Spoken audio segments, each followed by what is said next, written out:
আমার ভক্তিমতী মায়েরা, আপনারা এখানে থেকে বৃন্দাবনে গেছেন, একবার হাত তুলো দেখি।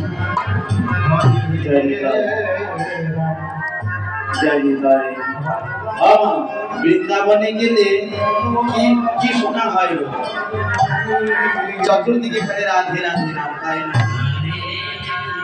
দর্শন করার মতো না জায়গা আছে। রাধা কৃষ্ণ শান্তকুণ্ড, গিরিগোবর্ধন, বংশীবর, বস্ত্রহরণ ঘাট, ব্রহ্মাণ্ড ঘাট, নিধন, গোপেশ্বর মহাদেব, কত না দর্শনীয় জায়গা আছে। বর্ষানা রাধারানী বাবার বাড়ি,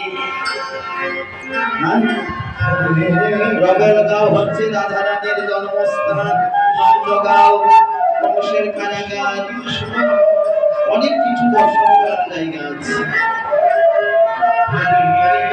তো সেই মধুর বৃন্দাবনকে বলছে যেখানে হয় হরিনাম সংকীর্তন, সেই তো মধুর বৃন্দাবন।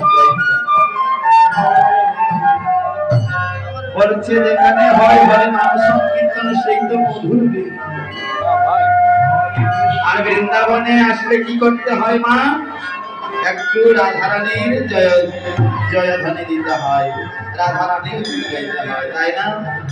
সবাই আমার সাথে সাথে হাতে তালি দিয়ে একটু রাধানাম করবেন।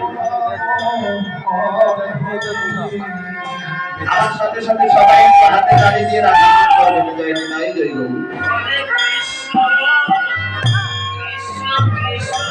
এই কলিযুগে একমাত্র হরিনাম সম্বল বাবা। যতদিন এই দেহের মধ্যে প্রাণ পাখি আছে, মন কান ধরে কৃষ্ণ নাম করো। কেননা বলছে হরি নামৈব নামৈব নামৈব কেবলম, হরির নামৈব নামৈব নামৈব কেবলম।